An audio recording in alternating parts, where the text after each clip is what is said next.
Yo.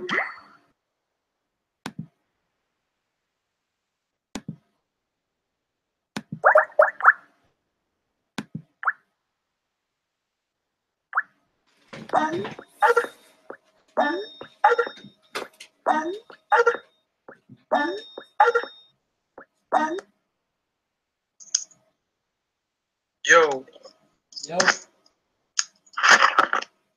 Oh shit. Shit. Okay, I feel like I figured it out. Yeah, what happened?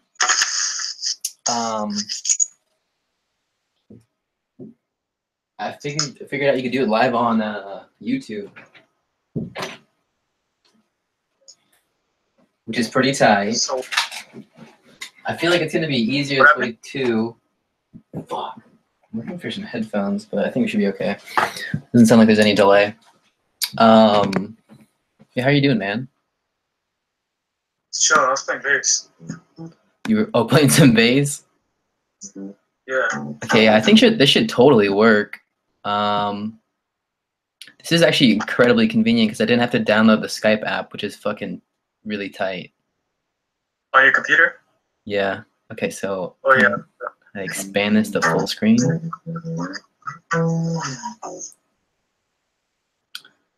But yeah, how's your day going? Just chilling. Really, I was like in my bed all day, like morning. Mm-hmm. I was actually supposed to meet up with Alex today. Oh no shit. Late bloomer. Of course, Mr. Alex. I couldn't make it though. Oh no shit. I was kind of busy with my parents, and because I don't spend time with them. So like today was that day. Is the parents' And, day? I mean, we don't really socialize. It's just kind of like, I don't know, I'm just there, you know. Day with your parents. But today was that day, and just in bed all day, just playing music, you know. Hell yeah! Damn, is that a 5-string bass, bro? Oh yeah. Oh fuck, chill out. So, just to fuck, what the hell is this shit? Just to be cool with it, is it okay if I post this on YouTube? Oh, I don't trip. Go ahead. You don't trip? Okay, that's good. Well, did you want to introduce yourself? I don't really know actually too much about you. We've only really interacted through Instagram. Yeah, true story. But obviously your name is Mauri, or at least that's what you go by. Yeah, that's well, my full name is Mauricio. Mauricio. So basically, the way you pronounce my name, well, at least that part, Mauri, is it's basically like the car Audi, but with an M at the front. Right. Yeah. Yeah. So I just go by Mauri. It's short, Mauricio. My mom gave me that name. A lot of people call me Mauri, and I don't feel offended or anything like when people get it wrong. Everybody gets it wrong. I've had this guy, like this countryside person, call me Murray. Murray. And I've had people call me Mauri, like of course, like the guy from the show, Mauri. Yeah. It's called me Modi before. Don't know how that came out. Yeah, I feel like I pronounce it with the talk show host type of vibe. That's generally how I've always read it as Mauri, but it's obviously Mauri. Is it Mauri, right? It's actually in the bio. It shows you like MOW and then the DEE, Mauri. Oh, Mauri. Yeah, on Instagram.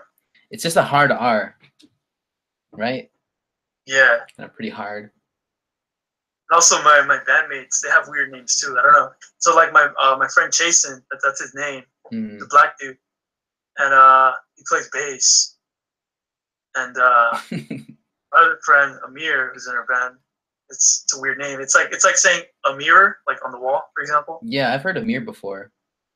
Yeah, but that's like a weird name though. If you think about it, it's like no, for sure. The way it's spelled, A-M-I-R. Yeah. Wait, so you're Mauri or Mauri? Yeah. I'm sorry, and that's all right. You have your bandmates, right? Which are Jason, bass player. And I have Amir. Let me get that. Yeah. So it's just three of us. The way it works is I play keys and guitar. What the hell happened to my shaker? My rain stick. What the hell? That's where I put my phone on. Let's see. Let's try this. The phone isn't charged. Phone for the That's right. Hell yeah, that Quicksilver shirt. Oh yeah. Do you surf, bro? Nah, I really want to learn though. That'd be tight. Me too. Yeah, one of my favorite brands is Volcom. Dude, me too. Yeah, I have like a shit of Volcom brands. Hell yeah. But yeah, anyways, the way it works is I'm the composer. You know, I basically am the brain because I feel like at first when we started making music, it was kind of like a jam thing. You know, like hey, let's get together and play some music. You know, and we started recording because I have like a recording thing here. And the first track we recorded was Guava Juice, which is like heist music or like action music from like the 80s. Yeah. Because we all met at school at a jazz band. We started learning jazz, and that's how we got to know. Jason was playing bass. I was playing drums and guitar at the time. Keys for my last year of high school. And then the guy he played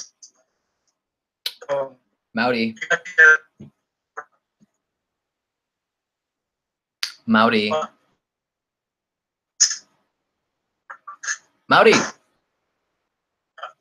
You're kind of breaking up a little bit, my boy.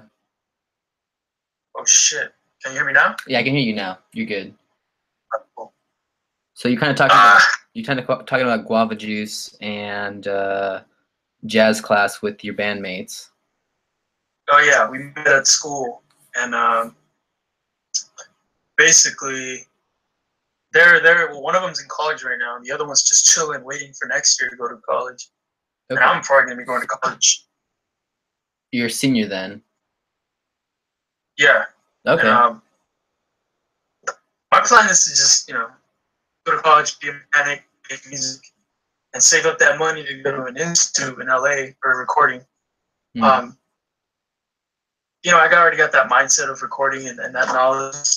I originally started playing music when I was 8. When I first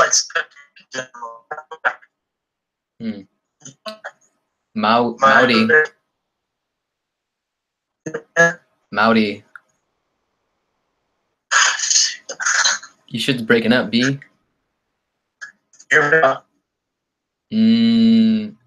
Nah. Oh, almost. Wait, move? Sway with me.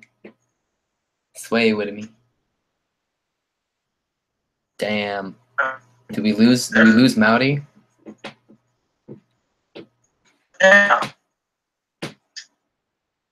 Uh-oh. It's a little bit choppy, and your video is frozen currently. Shit.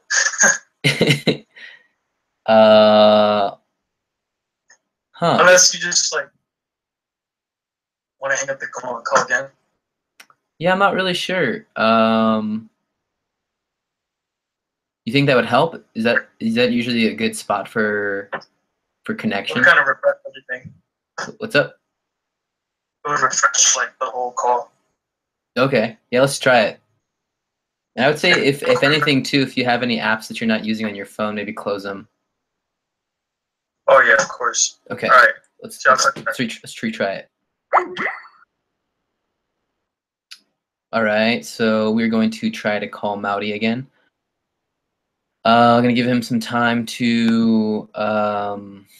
Oops, this is my page. That's real awkward. I swear that's just the way that the tab is.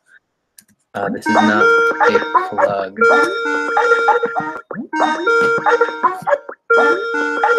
All right, let's answer here.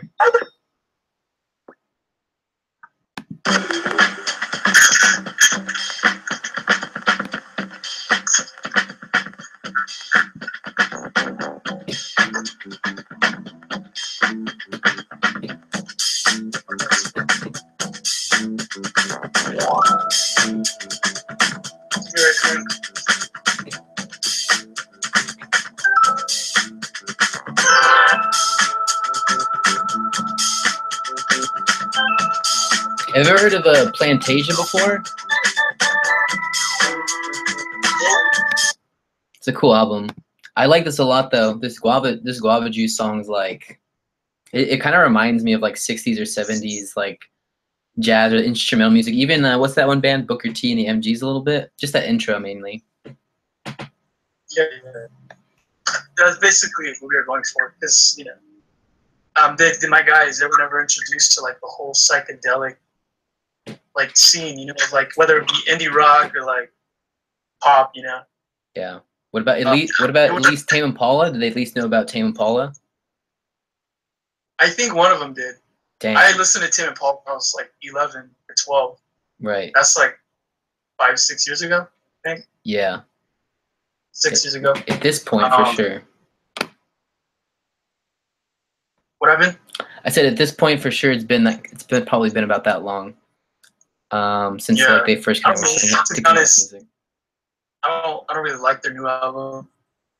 It's pretty cool. It's just not Tame Impala. You know what I mean? Like if you were to like talk about Tame Impala, they're originally known for like the whole neo psychedelic, genre. Right. And like the new song, what is it called? Is it that one with like that sick bass line, that bang dum bang dum bang bang dum dum bang down? Oh yeah, that one. I really like that one a lot. Yeah, well, it's cool, but like I feel like it just became too mainstream because people started like, whoa, but like they don't even know like Tame Impala's good stuff, Also like previous albums like Lonerism and Inner Speaker. But anyways, I'm gonna make this a short like summary of Go kind for of it. who I am. Basically, I started playing guitar when I was 8. Okay. And it was my brother's guitar. He was taking guitar classes in high school, and when he wasn't home, I would use his guitar because he would whip my ass, and he found me playing his guitar. So I remember like the first song he ever learned was Smoke on the Water. Dang, I knew you were gonna say that.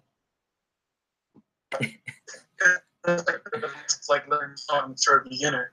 Yeah. And I would just watch him and observe because I'm always an observing person. I just watch and I learn. Mm-hmm. So when he wasn't home, I tried the exact same shit, and that's how I ended up learning the song. And then the second song I ever learned was "Zombie" by the Cranberries. I think that's what their band's called. Yes, totally. Yeah, and then it just went on. Did you sing it like that too? Did you sing to it? What happened? Did you sing to the song? Oh no, I didn't sing the song. I didn't even know what the song's name was. I just saw him play it, and then I learned from there. And it was until I was 11, and I got my own electric guitar. It's actually I don't even this is the first guitar I ever got. It's a Lion guitar. It's like the cheapest guitar you can ever get. I got this for that caught me. Oh shit! I totally know someone who has one of those guitars. They're actually pretty cool. Yeah, this is like it's pretty old to be honest. I don't know how old this is. I should really look it up. But it's really old, and this is what I first started using in 8th grade. Where we would go after school and play as a band. And I remember the first songs that I actually learned. I think "Reptilia" by The Strokes, yeah. "Welcome to the Jungle" by Guns N' Roses, punk rock. Goodness gracious. Playing metal, playing Metallica and shit like that. And then it just went on from there. Producing at the same time I got my first guitar. My brother had a laptop and he was using this program called Soundation, which is like a free producing website. And it's an online website. And I just, I quickly like adapted to it and I got used to it. Some horrible, cringy, cheesy sounding songs that I still have from Soundation. And are those up on your SoundCloud? They're on my SoundCloud. I probably erased them. I started making, the reason I started producing in the first place was because of deadmau5. I listened to Dead Mouse Snows, and hence the when I panda. was 11. The panda mask. What happened? So hence the panda mask. Yeah.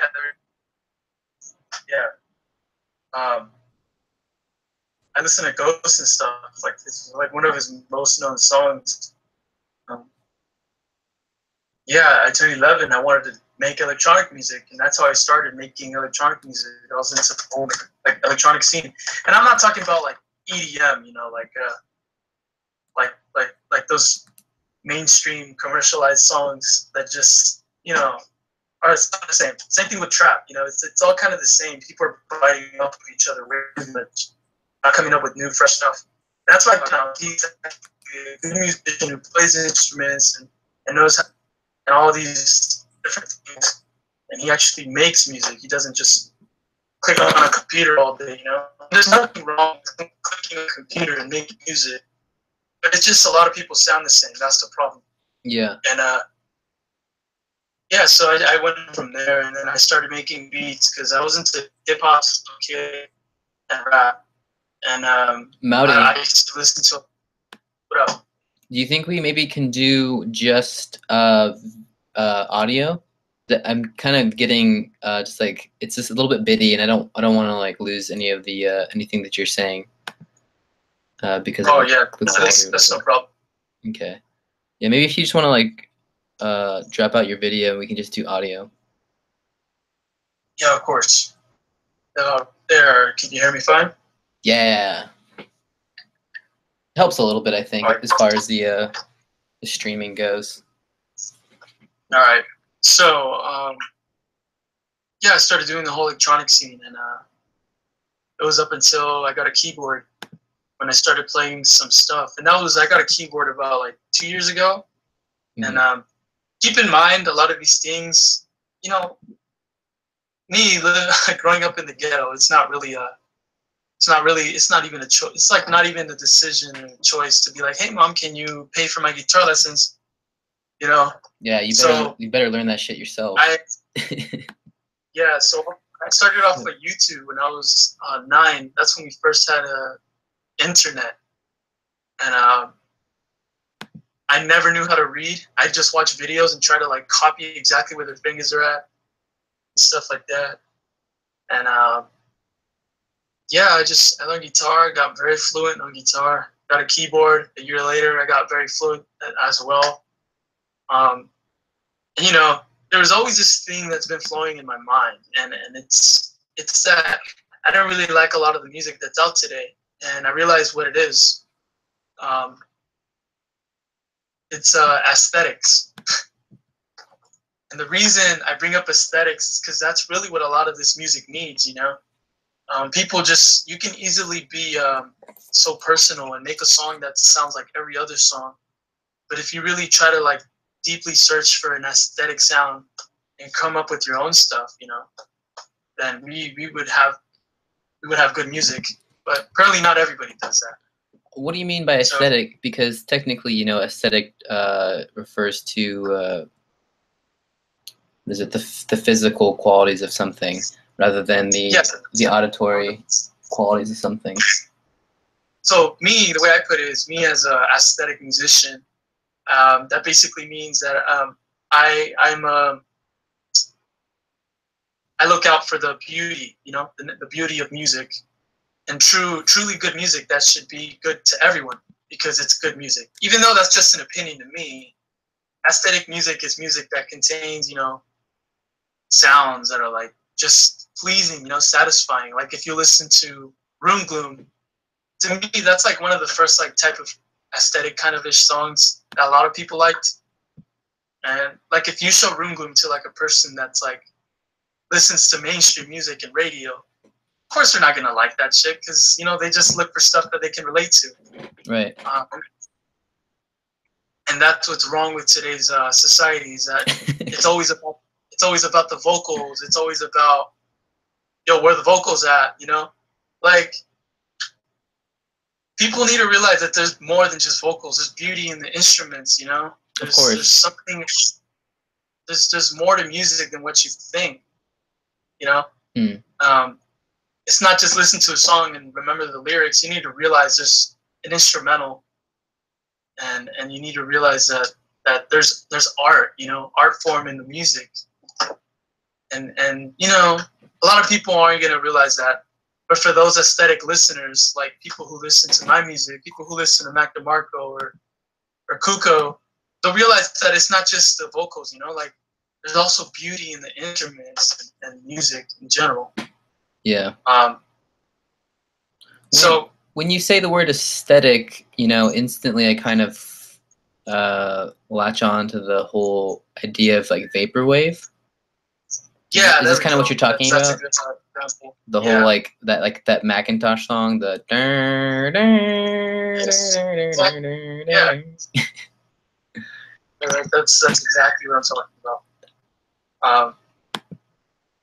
Every song, in my opinion, should at least have a little bit of aesthetics, because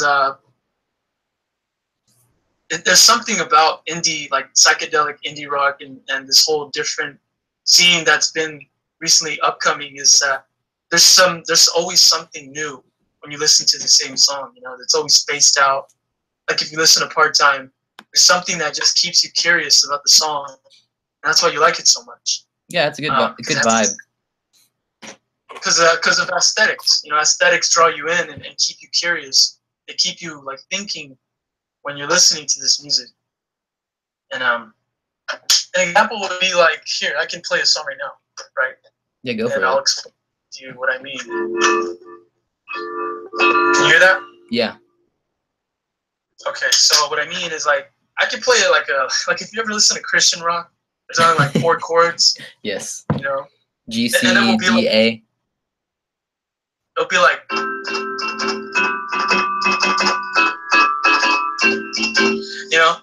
it would just be, it would be too like cliche, like a lot of people have that same rhythm.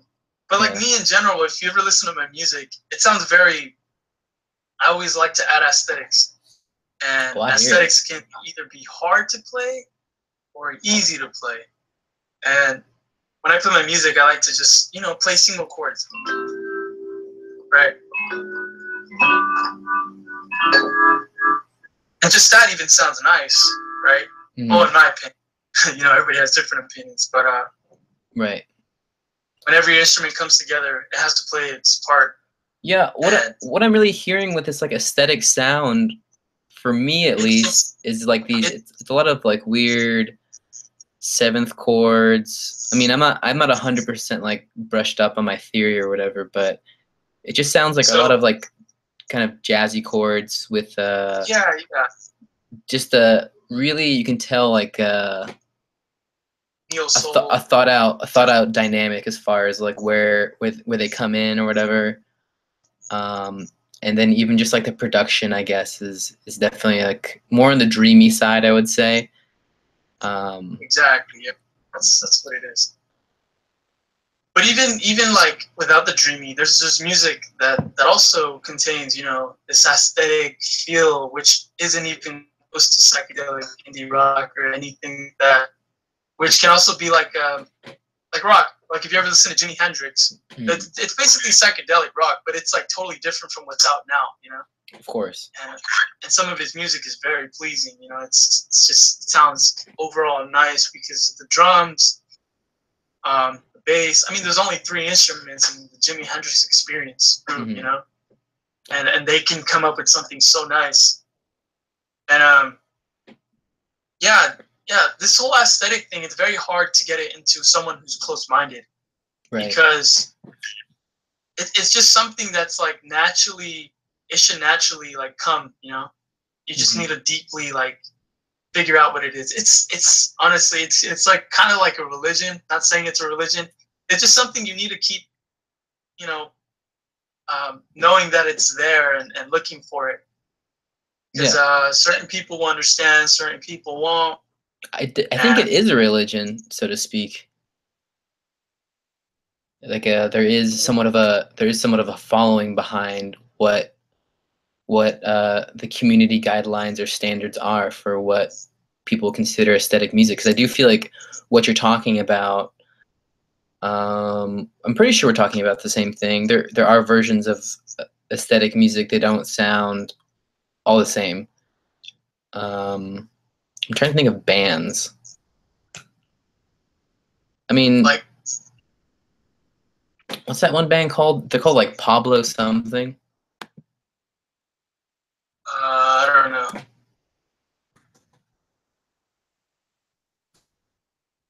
know. Give me one sec. But yeah, there's definitely things. How about this song? Have you heard the song Puzzles? Have you heard the song or the band Puzzle? What's a super easy way to tell that your bed is awful? The raw egg test. Get Let out of me here. prove it. Get out of here, dumb man.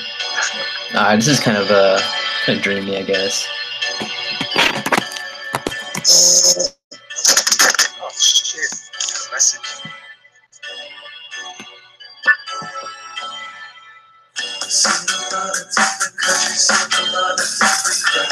Is this aesthetic to you? Yeah.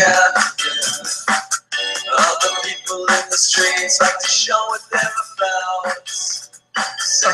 The more way you take on the less. I don't know, just like it can be drier, I guess, so to speak. But I know what you mean. Yeah. I feel like everybody has a different level of aesthetics, and I feel like that's what I meant to correct myself by earlier, is that some people aesthetic music can be, you know, something that has no drums, like ambient music. Right. To some people, their type of taste for aesthetic music could be like Mac DeMarco, where there's always a drum, some guitar in there, and some singing, you know. Right. And because everybody has different opinions, and that's totally fine. But everyone should know what good music is, you know. Well, good being relative, obviously, in your definition. Good would be stuff that's listenable, you know. Listenable. In general, like if you go to a party and you play a song, the overall grade of a song should be good, you know, that everyone can at least enjoy. Thumbs up. Maybe not like, oh my gosh, who is this? I need to like Shazam this, but like, hey, keep it coming. It's pretty good. Yeah, exactly. So my level of aestheticness, I believe, is pretty high. And it doesn't mean that I'm better than anybody. It just means that I legit, you know, for good music, and I kind of just enjoy it for myself, not really to be like, hey, you ever heard this person, you know? Right. Honestly, I know I sound complicated, but it's a topic that's very, very, very unique, and it goes very deep. You know. Can I ask you?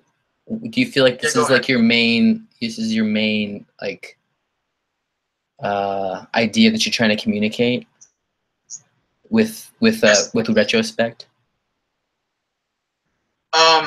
Retrospect to me, not really. I feel like that's more of a personal thing. The aesthetic thing. That's something that just I think every day. Retrospect. It started off as just, you know, like any band, just like, hey, let's play music. But I feel like I took it in a direction where I can share, you know, a little bit of me. Like if you ever listen to Deep Seated, that song has a pretty simple message, basically meaning love hurts. And then after, you know, Deep Seated, yeah, Deep Seated's a good one. After you get left in a relationship, you feel, you know, you feel left out. You feel like you're depressed because you felt you were so confident that this person was the right person.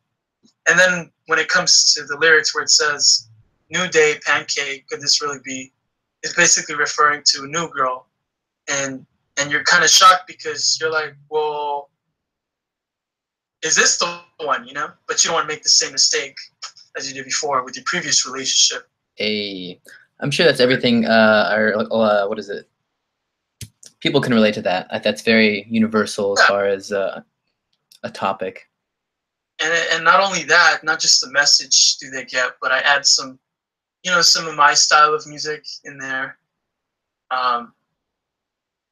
along, so they can get a taste of what a little bit of that, well, my aesthetics are. And because there's no doubt, it's like one of those girl songs. I'm not gonna lie. I go to my school, and then some of the girls know like the lyrics, like I'm like surprised myself because, you know, I'm not even like a good, you know, famous artist, but then again, people around kind of know what's going on. People know what's going on for sure. Locally, I talk about Retrospect pretty often to people around who I know would like it. Thanks, man. Of course, yeah. Yeah. Retrospect, as far as music goes, I feel like it's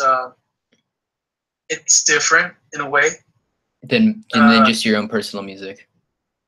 Yeah, I mean, the first 3 tracks that we made, Guava Juice, Within This Love, and Room Gloom, were songs that me and my band together made. Okay. And when we made Room Gloom, which was our second track we ever made, mm-hmm. I was like, whoa, this sounds freaking nice, you know? It sounds like something I listen to. Right. So we recorded it right away since we were in my room. And every song that we made sounds kind of similar, in a sense. And it's more, I feel like the style comes from me, because none of my guys ever play that music. Yeah. I know they listen to Japanese funk and that whole jazz, scene from like the 80s, yeah, which is good music in my opinion. It has a lot of good aesthetic. Definitely a lot of aesthetic. Heck yeah. Very much aesthetic, as they would say. Yeah. Such art.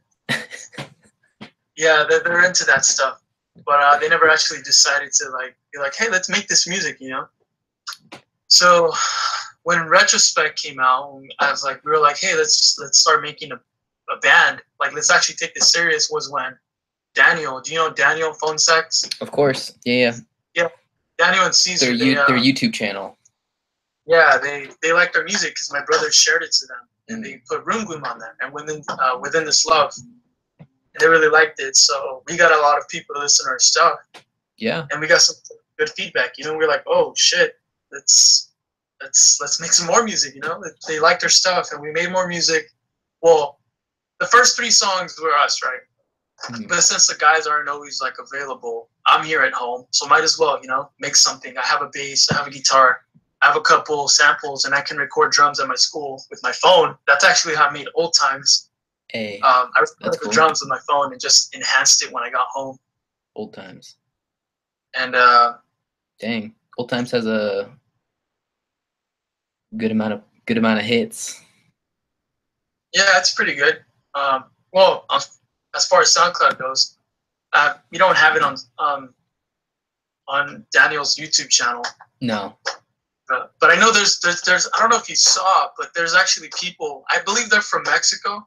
This guy, he got my song and he put subtitles in Spanish, and I think got like 15K views right now. Hey, that's great, man. And this other guy also did it too, but to Moonride, and he also did subtitles in Spanish, and they got some good amount of views. And I was like, oh shit, dude, I didn't even know people listening to my shit. Right now, so far, our music on SoundCloud, the most views are coming from Tokyo. I was like, oh shit, that's crazy. I'm always collabing with this guy from Texas who also hit me up. And some people from the UK. I know this girl who's listening to my stuff right now. I was actually messaging her earlier. And it's cool. Our stuff is spread out. But I want to really hit it hard where in LA where people from that area will know who we are, play shows over there or play shows in Santa Barbara, just start doing shows so that local people will know who you are and like you because they've seen you play live. Because that's basically how every artist should start, because you're not really gonna make it big online unless you're a trap producer or freaking mainstream, because that's what people like everywhere. But if you share your passion with the world and they end up liking it, then your shit will go big in a realistic way. And what I mean by that is real shit. Your music's good. You're not just some joke who made it because you have money, Right. Made it because you have talent or you have good music. So I don't know where the hell we started. I think it was Retrospect. Yeah, we're planning to make a music video soon. Hell yeah. My brother's gonna pay for it. Freaking thank him. The whole reason why we even got known because he shared it to his friend. It's really, I feel like he's really supportive. My older brother. Do you know him, Eric? I don't think so. Maybe if I saw his face, but I'm not really 100% sure. He hangs out with Daniel and Caesar. But I know a lot of people know Daniel Caesar, of course, but like infamous, different people. Yeah. What do you feel like you have that's different than, like, I would say LA musicians or even musicians that you know of today? I mean, just to mention a few, like easy ones like Mac DeMarco, Home Shake, Kuko, Part Time, Jacob Ogawa, fucking. And I mean, there's just like, I could probably say dozens and dozens of bands, and I know that they're not all from LA or even from California or even from the United States. But there is like there's that vibe going on, which I think that you're talking about, which you're kind of labeling as aesthetic. Yeah. How do you feel like your music is any different than, like I said, any other music that's kind of being put out today that's in that same type of genre that you're talking about? Yeah. I feel like, to me, what's different about Retrospect to the other different artists and musicians, I don't know. I feel like it has a lot to do with just, I don't know how to explain it. I feel like it would just be like the music, the vibe. You know, it's more of a, I don't know. I feel like it's a confused vibe. You know, like you listen to Retrospect, it's like more on the R&B, you know, soul side. If you listen to Within This Love, then you kind of tell what I'm, you know, talking. I know what you're talking about. It's a, well, each of your songs has a different feel for sure, but I would say it definitely streams along the side of, what is it, psychedelic, which you have it labeled as such, and then like R&B and like neo soul type of stuff. I feel like that's a very hard question, but if I were to say anything that's different from anyone else, is that I record my stuff in my room. I feel like I have my sound system here. I think it's hearable. It's not bad. No, it sounds good. The mixing sounds great. Yeah, thanks, man. I feel like, I don't know, you know. I record everything in my room. In my sense, I feel like there's nothing wrong with recording, you know, on a debit or anything like that. On a what? Like a debit. Like, you ever hear like debit albums? Oh, you mean debut? No, I mean like debit, like where people are on a debit and they have a certain amount of money to make like an album. Oh, really? I've never heard of this before. It's so strange. I'm like, are you trying to say debut? Because I don't think that's how you pronounce it. Is it debut? D-E-B-U-T? Is it debut? Yeah, D-E-B-U-T. Debut. What the hell? I've always heard debit. Oh, no. We really are talking about the same thing. Wait, what? Are you talking about D-E-B-U-T? Is that how you pronounce it? Debut. Motherfucker, I always thought it was debit. Also, debut, I believe, refers to it's the first performance or the first album that someone releases. So if you were to say, oh, it's Retrospect debut album, it would be your guys' first album. Oh shit. Well, never mind. Well, you know what I mean. That's to me, that's like working with kind of what you have, working with cheap shit. Yeah, right. A budget, or what do they call that? Fickle. Not fickle. What am I thinking about? Frugality. Having frugality within like your recording setup. That's totally how I am, man. I mean, I have just an interface, a laptop, one mic, and a MIDI controller and a guitar. Yeah. Well, you can get a lot done with it, though. I mean, you don't really. Honestly, you don't need a lot to move forward in today's music. I feel that's another thing that people should realize, is that not everything has to be professionally recorded, because you look back at old tracks, their stuff was professionally recorded, but look at the technology they had back then. You know? Yeah, it was shit. Yeah, we could record probably equal quality recordings to like the Beatles at this point off iPhones. Yeah, and it sounds very nice. I feel like sometimes songs are are overdone. And what I mean by that is like everything is so high quality, you know, and sterilized. And it's just there's something good about music that's not like professionally recorded, because you can get the same vibe, you know, even without the whole high quality sound. I record off of a dynamic mic. I really wish I had a condensed mic, but no, I don't. But I can still, you know, seem to make something good out of it, working with what I have, you know, because not everybody has money. So to me, I'm kind of used to that. Everything I have, a lot of it is handed out to me. Some of the stuff I bought myself, and I just work with what I have. I feel like that's kind of what's different from Retrospect and everybody else. Because, you know, shit, I'm 17. I never look at it that way, like, oh, I'm young, you know, shit, man, I'm a badass. I'm just saying that I'm 17, I'm working with what I have, hanging out with a couple friends from jazz. We come out with this new, different, kind of cool type of vibe that's similar to a lot of other new vibes that are out there. Right.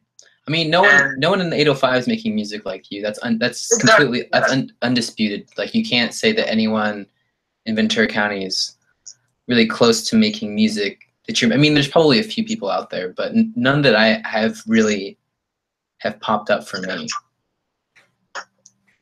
Yeah, well, I think it's cool. You know, I don't see it that way. Honestly, I've been getting a lot of views, a lot of, you know, hits.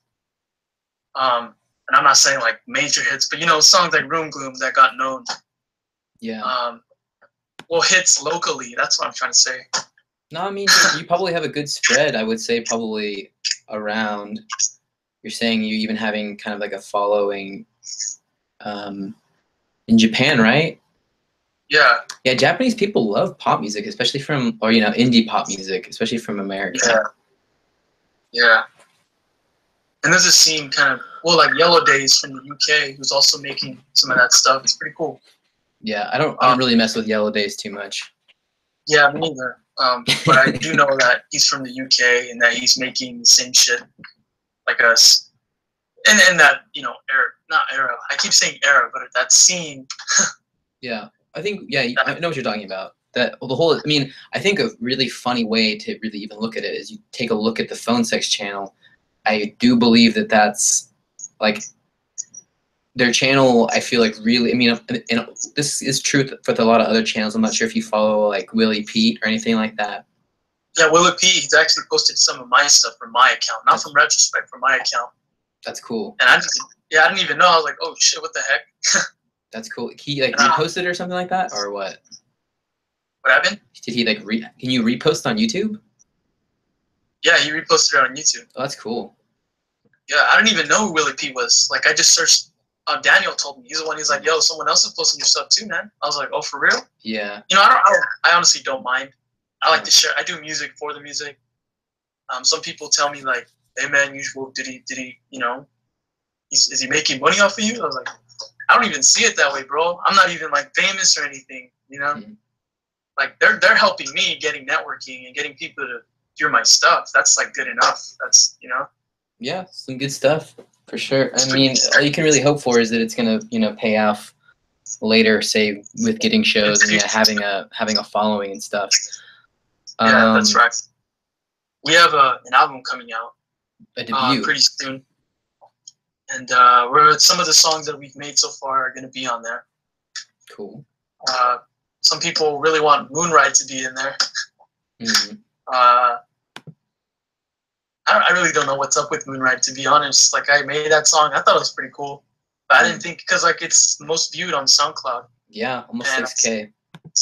Compared to all of them. Like fast, though. It was really fast. And I was like, oh, shit, why is that? And then, yeah, it's cool.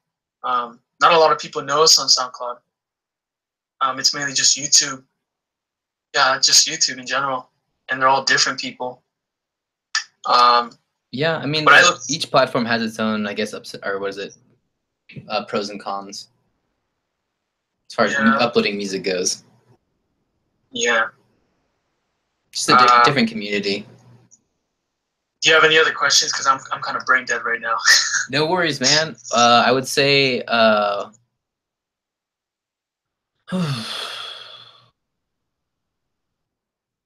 like who are you listening to right now? Like what do you what's your number one artist right now? What would I recommend an artist? Like, let's see. Not necessarily even recommend, but like what's on your like number one, even just a song or something like that. Number one song. I have a lot of number one songs, to be honest. I haven't really been listening to music. It's kind of sad to know that, because I should always be listening to music. That's what I do. But I'd say a lot of stuff I'm listening to right now is Mild High Club. Okay. That band off of Peanut Butter Wolves. What is it? Stone's Throw. Stone's Throw, yeah. You know, actually, I listened to one of the guys that kind of got me into this whole kind of scene that does, like, you know, aesthetic. Again, I'm going to say that. Mind Design. You know Mind Design? Mind Design? Yeah. I don't think so. It's a band or what? No, it's one guy, and he does, like, he produces. He makes beats. He also does, like, I don't even know how to describe it. He's just totally new and different. He's also under Stone's Throw, but I knew him first, and then I was like, Mild High Club, what the heck? You know, Mind Design is also from that same record label, whatever. Right. What I'm listening to right now, I don't, to be honest, but I'd say I'd be listening to Mild High Club part-time. Would be another good artist I'm listening to. Well, I'm listening to a lot of, like, old stuff, like in Spanish. This band called, what's it called? Shit. It's called Indio. Indio. Something like that. I'm listening to, honestly, I don't know. I don't usually listen to, like, one artist. I usually listen to, like, a type of music. That's what I do. Okay. So right now, I'm listening to, like, 60s, 70s, like, classical rock, or, you know. Like, I got you. Listening to, like, Jimi Hendrix and stuff, and a lot of funk and R&B. Yeah. Maybe, like, Parliament, Cool in the Gang. All right, I feel you. Yeah. In general. Yeah. What do you usually try to listen for? Is just like kind of just gathering more aesthetics to kind of put into your own music, or do you? I think it. Go ahead. I think what I do when I make music, I have to pull myself back sometimes. Sometimes, like I said earlier, you can be a little too personal and add too much. You got to know when to stop and just, like, nah, this doesn't really apply to what you're looking for. A lot of the times, I rush my music. I'm not gonna lie. I feel like I should take my time, but I rush my music because I lose that same feeling if I wait on it. You know, like if I make a song and I work on it and I don't finish it, the next day I'm like forgetting like what that vision was that I was having at the time. No, you really have to capture it in the moment. I feel like it usually get the best results. Yeah, exactly. And just about having your skills polished, too. I think.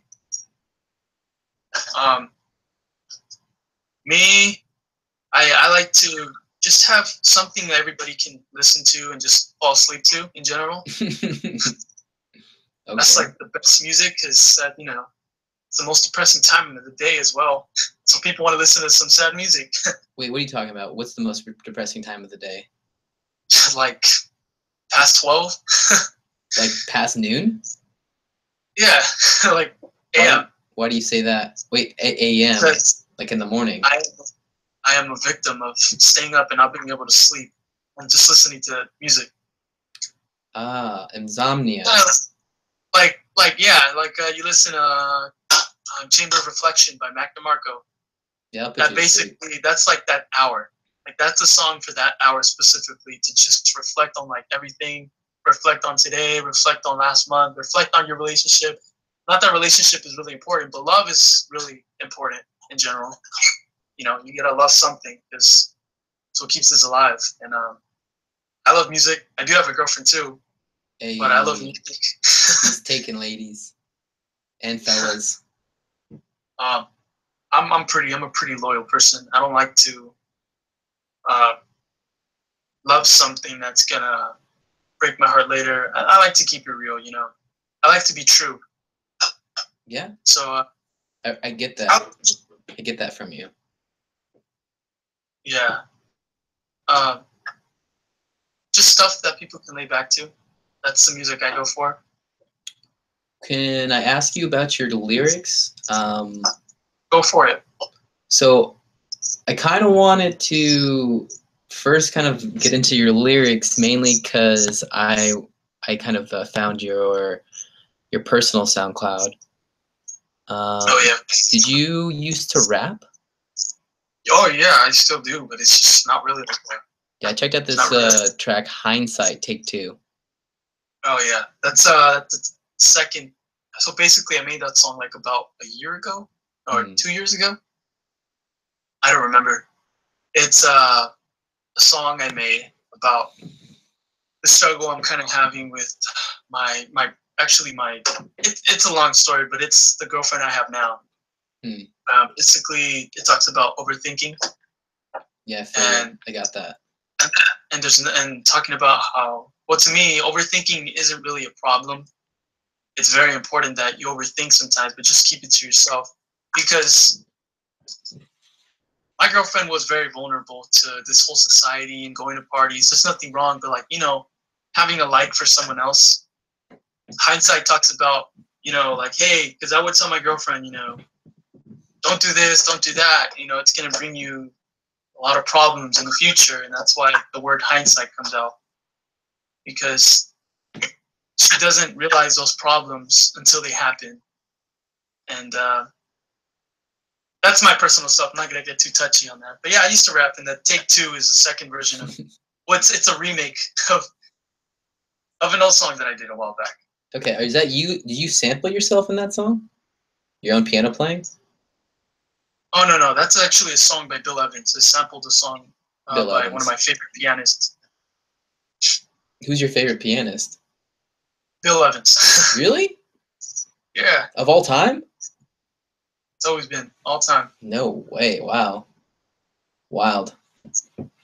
Well, what do you feel like you usually discuss in your lyrics, whether it be your own stuff, your raps, or your project with Homeshake? I'm sorry, not Homeshake, Retrospect. Sorry, I'm on your SoundCloud right now, so I'm kind of reading like directly off the page. All right. When I rap, well, my lyrics before would talk about the same thing I talk about now. Love. Mm-hmm. That's a major topic because that's a very important topic. And love hurts, it does. But sometimes love. That's what love is. If you're willing to fight for something that's gonna hurt you, but that's the problem, you see. Some people are loving the wrong things, wrong people. But if you know it's really love, you're gonna go for it, and deal with it, no matter what. Mm-hmm. So like, if you're in a relationship where you're constantly arguing, it sucks, Of course. Because once you argue, like every now and then, it's a habit now, and it's only because of grief. People want to be right, so they argue. Like no, they want to get their point set out, and they want to be right. That's why they keep arguing. But a lot of my lyrics talk about, love and being respectful to yourself. So hindsight basically talks about being loyal to, true to your partner. And it's my perspective of love, basically. Previous lyrics from, let's see, point out some other songs that I have on there. I was actually really, really into this song. I don't think there's any lyrics, but 1111 was really cool. 1999, Intellectuals was pretty cool. Oh yeah, that's like my electronic side. Lonely. Lonely's a cool song too. Yeah, that's the one I think Willie Pete posted. He posted on his channel. Yeah, he did. Lonely basically talks about being lonely. Yeah, no, I got that pretty easy. Dang, you have a lot of stuff. A lot of these. What happened? So you have a lot of stuff. Oh yeah, that's a lot of projects that are really just there for my own liking. Not really something big that I'm gonna throw out there. Mm-hmm. When I first started this channel, I just started this account I'll just post things that I think were pretty cool, you know, that I've made, kind of things I want to just Well, that's what SoundCloud's for sure. What happened? That's what SoundCloud's for. Yeah, basically, yeah. Thanks to Chance the Rapper, who saves. He's the god of SoundCloud. You heard about that, right? Do you think that's true? What? That he's the god of SoundCloud? You know why, though, right? I actually don't know why he would say something like that. Basically, I believe SoundCloud was losing money and they were going bankrupt because not a lot of income was coming in. Mm-hmm. So Chance the Rapper, I believe from everything I've heard from research, he gave a lot of money to SoundCloud to keep it running because SoundCloud was going to be shut down. Yeah, I remember hearing those rumors of SoundCloud being shut down. Yeah, because it's going to go bankrupt. And I honestly thought it was going to happen. That's where Chance the Rapper started making his music. Yeah. So he was like, "Whoa, you know, I want people to have that same experience, that same thing that I did, opportunity and stuff." So he basically saved SoundCloud. That's why I'm just joking, calling him God of SoundCloud. No, that's funny though. Yeah, it is. Yeah, go ahead. So I mean, would you say that you'd mainly talk about like romantic love in most of your lyrics? You also said that you kind of touch on being like real with yourself or honest with yourself. Exactly. There's this whole thing going on with this new generation I'm from, exactly. Mm-hmm. After like 2000, things are different, and I'm pretty sure you know that. What I mean by different is that this is society that's just been created that people are just so ignorant, you know, and people are disrespectful to themselves and to other people. And that's why a lot of relationships don't last anymore, because there's no respect, there's no truth, because people they just want to please themselves, you know. So they find someone and then they get tired of that person and then they leave. So just that's something you really shouldn't play with, you know. We're all important, and if you're gonna make someone in your life important, then you should keep it that way, because that just proves you really didn't love that person. Because I really don't believe in that whole if you really love someone you should let them go. Like I think that love is like worth fighting for, worth dying for, because that's what gives us life, you know. Love. To me, at least, I feel like there's this thing called natural rights, where everyone should have respect for themselves. They have the right to express themselves fully, right? Mm. But in a positive way. Because a lot of people are out there, you know. I don't have a problem with drugs. I personally don't do drugs. I actually did drugs before. It's pretty fucked up, but I started when I was like in 5th grade. And because of my older brother's friends, they got me into that stuff. And then I started at a very young age, and I kind of realized I wanted to do music. And there's people out there that do music and do drugs, but me personally, I don't do drugs. But there's people out there that do drugs, and they get people who are very innocent and get them into drugs, and it fucks up their whole life. Because there's sometimes there's people that drugs are for them, and there's some people that drugs aren't for them. And that's why this whole trap music, this whole scene of trap, is fucked up, because they talk about stupid shit. They talk about weed. They talk about women. They talk about money, and they just try to sound hard, but they have no talent. You know, they disrespect a lot of women, and that's what I mean by natural rights. That these women should really have respect for themselves, and you know, be different. Don't be a part of this whole society thing just to fit in and to have money. You know. Yeah, I mean that's I think that's their decision to make as far as the community they're reaching out to. I know that there's actually a pretty big dispute with rappers and their content. But I feel like that's a discussion that should remain within that circle.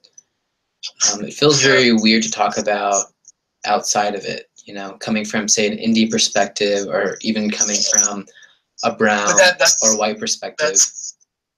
That's the thing. That I am a very diverse person. I am, you know, I haven't seen music as like this scene that we're talking about, that whole aesthetic scene. Mm-hmm. Like that's kind of new to me, but I kind of realized it for a long time.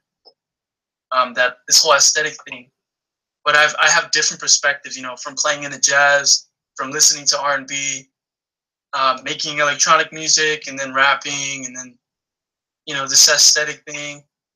Because, you know, trap started from rap, and then now it's totally different, and they made trap, and this whole 2000, you know, era of rap is just mainstream, and it's kind of losing its meaning, you know. Back then, rappers would talk about real stuff happening. You know, they did actually have talent. They'd actually write poetry. They'd actually like NWA, for example.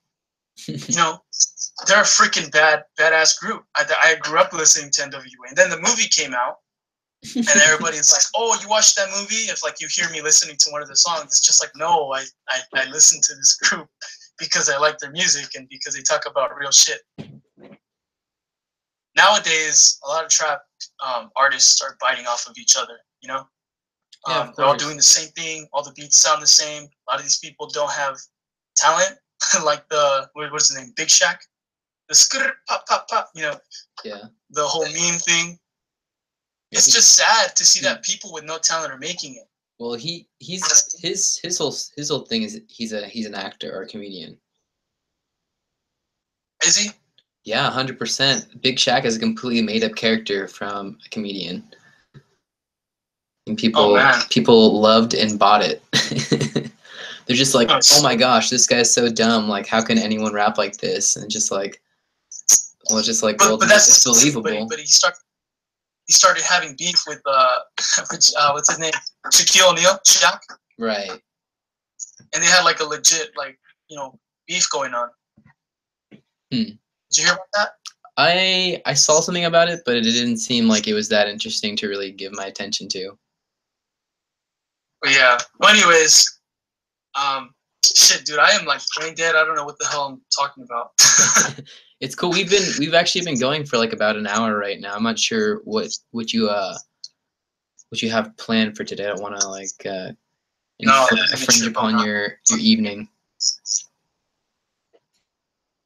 I'm gonna just try to be as simple as I can. I keep getting carried away, to be honest. No worries, it's totally cool. Yeah, ask me another question. I'm like losing my shit. I'm like really like hyped up right now. I drank an energy drink, which I shouldn't have done. Mm-hmm. Yeah, I guess I was gonna ask you about shows as far as when you see yourself starting to play, or even like I mean, there's other topics that I kind of want to get into, but I'm not sure how to segue into that. Because I really love Retrospect sound, and I love the idea behind Retrospect. Even there is like a lot of damn, you're on some Kanye shit. Fucking 137 followers, following 0.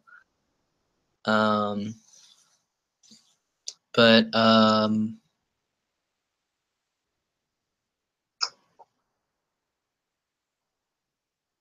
yeah, I guess I'm just like I'm always just just always curious with artists as far as like what their goals are with creating and dedicating themselves to their art.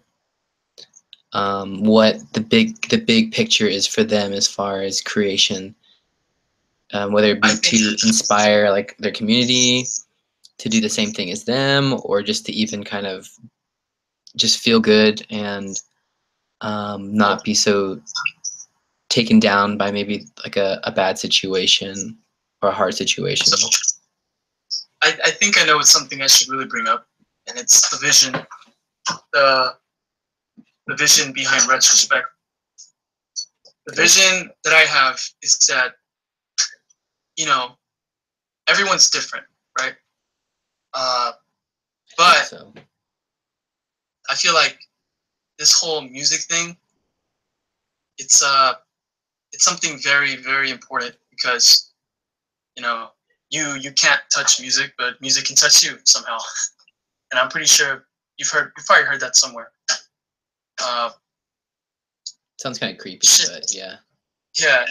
I feel like,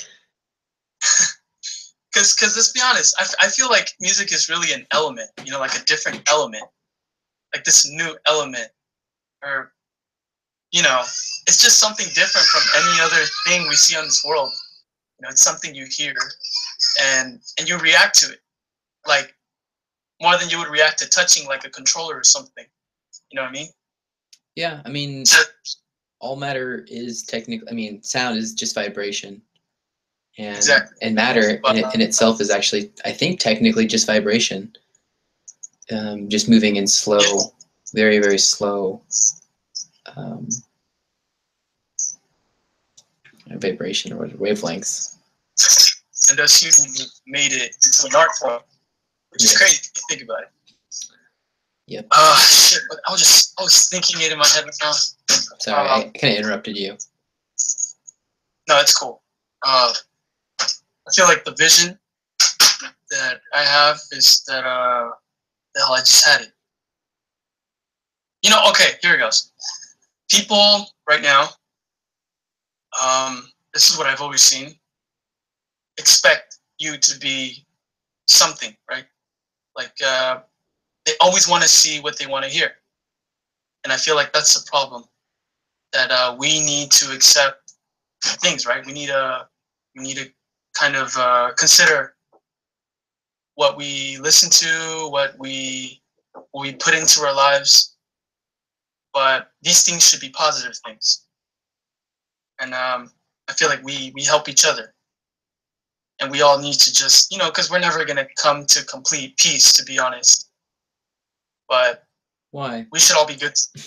because of this whole freaking, you know, just haters, you know, haters. Mm-hmm.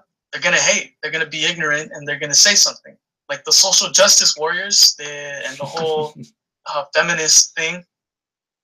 Like all this crap, like it's unnecessary. Like even the people who aren't from that society or whatever, or that organization, whatever you want to call it, like they're haters as well. Like people who want things to be good are also haters. Okay, so the vision that I have is that we're all different, right? But there's something that we should all accept,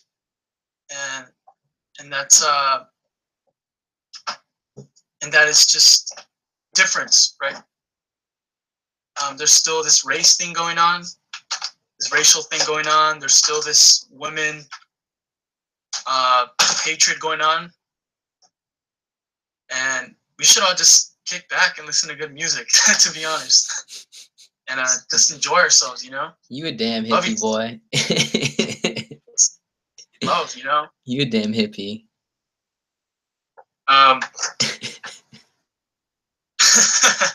That's what it sounds like. But what I mean by that is we should all just be happy, you know, like that still sounds hippie.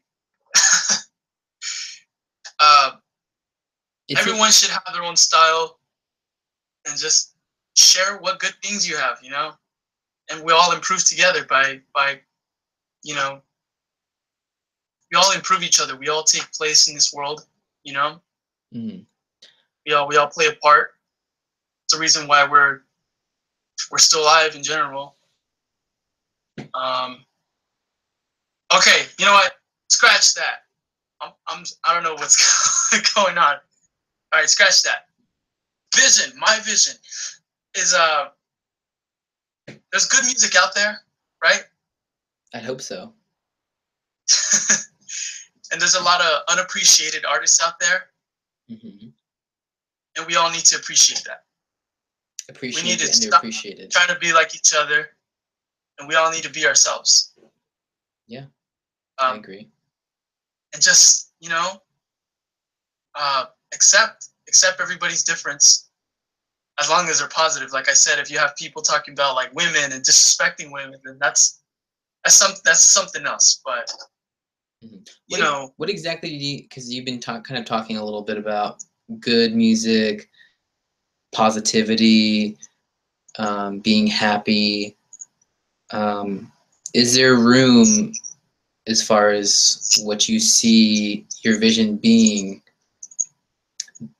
that's outside of those ideas? Like, can we grow without things that aren't positive? Say, I mean, even just like the idea of truth hurting sometimes, right? Are you feeling? Yeah. Okay, so the truth hurts. Now, is that a negative thing or is that a positive thing? It's both. It's both. Yeah, a little bit. I maybe, I don't really know. I would say maybe it's a little bit of both. The reason, because it's good that a person is, you know, being good to you, right? But when a person isn't being good to you, it makes you think. It should make you think about you know, what's right. Because that's why a lot of people don't know what's right, because they've only been seeing bad things and they think that's right. So, like, say you fall, right? You fall and that shit hurts. You get back up. You're like, oh, I don't want to fall again, right? It teaches you, of course. You learn from your mistakes. And that's why that's good. But you see, if you never make those mistakes, like for someone who's already made that mistake and they tell you not to make that mistake, then you should be good from there. You shouldn't try it yourself and then have to feel the same pain, right? And then either learn from it or not learn from it. Yeah. So like me, for example, I'm just trying to spread the good word out there, you know? The gospel, baby. Basically trying to spread the good word so that other people can understand what I'm, you know, trying to point, what my point is. And which is good music, which is the way I specify good music is music that is positive and has art, you know. And just because you can't just like play this like for example, yeah, that's music, guys. You know, there has to be something out there that sounds good, and we can all, like, for example, like me, I take my influences from old artists and new artists, right? And that's how Retrospect comes out. We all learn from each other. We all help each other improve, or not even improve, just create a totally different thing. And like, you know, like when I was talking about the whole trap thing, the reason why I bring it up is because I think it's very important that people should do their own thing and stop trying to bite off of each other to gain fame and to be known, you know, to be a part of something. We should all just accept that someone already did it, and you should go discover a new thing. Because what's the fun in music if you're just going to be doing the same thing that someone else is doing? Well, it's just Mr. Mauri, I would argue the same thing towards your music. I would say that what you mean? As unique as your music is for this area, I would say even taking it to a place like LA or San Francisco, there's a very good chance of it being lost in a lot of the music that's being created right now. Exactly. Because and this is nothing against your own taste or your own creation or whatever, but it is reminiscent of a lot of newer music and older music that is technically trending right now. So I mean, I guess I would ask my follow-up question for all of this information you're giving me is, and this is, I kind of already asked this question, I guess, and I don't want to like press it if you don't want to really get into it, but just like what makes like your music original, like what you're saying, okay, because we've gone through this of, you're talking about positivity, the goodness, feeling happy. Your lyrics talking about ideas of romantic love and love for oneself, and even your influences musically I mean, I think it's pretty easy to compare to, like, you know, just bands that both of us are probably telepathically saying in our minds right now. Yeah. But I guess with all those points that I just laid out right there, what makes Retrospect original? You know, is it the fact that you're a 17-year-old Mexican kid from like Oxnard? Or is it the fact that you're talking about things that no one else is talking about in this area? Is it because you put your keyboards under like the weirdest phaser and no one else has a sound like that? You know what I mean? Like, can you give me like? And I'm only holding you to what you're talking about. This is nothing. This is not coming from my own judgment on your music. Okay. I would say that it has What meaning, makes you different than a trap artist is my question. Okay. Yeah. Okay. Now I'm gonna say it once, and then I'll explain it twice. Okay. My music, our Retrospect, has meaning, and I'm not saying other people have meaning. Other music has meaning too, but ours has a different meaning. You know what I mean? I think it's important that everything should have meaning, or then why else would it be there? You know? Right. So the meaning behind Retrospect is difference. You know, everybody has a different story, and Retrospect has its own. A lot of things you pointed out, being 17, having a weird phaser piano, it all comes together. Mm-hmm. I mean, difference, you know? I'm 17. I've been playing since I was 8. Some guys I just met at jazz band got together. We made some music, right? I come from like I guess you can say Oxnard's kind of known. It's going up there. Yeah, I mean, we have it's still unknown, to be honest. It's kind of a place just lost in California. Mm-hmm. Which is silly because we have one of the biggest populations. I know, like 200,000. Yeah, per square inch, that is. Yeah, you know, last year it was 180,000, and now it's 200,000. And that's not even including people, undocumented people who were born. Yeah, it's not even including undocumented people either. But anyways, being able to, you know, do what you love, which is, you know, making good music to me. Just spreading a good vibe, you know. The difference between Retrospect and any other band is that the story behind Retrospect and the sound in general. Like I said, I'm 17, right? I've been at music for a while now. I'm at a couple guy. You know, I've had struggles with you know, my mind. I've actually had a disorder, which was shit. I forget the name of the disorder. I forget. No, I had a brain disorder. I usually get very anxious, and I feel like it's due to my previous, you know, relationship. Because, like I said, I've always been truthful and loyal, and I've never wanted to let go of something that's so important to me, and it ended up leaving me. Another feeling. So, dealing with all this crap, and then living in the ghetto, and you know, I've actually had like someone put a freaking knife to my neck when I was in middle school. Mm-hmm. You know, just going through a lot of shit, man. You know, and being able to still enjoy life. That's basically my main like message. A lot of the stuff that I post is stuff that's like, you know, my past tense. Sometimes it's even things that I'm going through right now. And what's different from Retrospect and other bands is that we're broke as hell.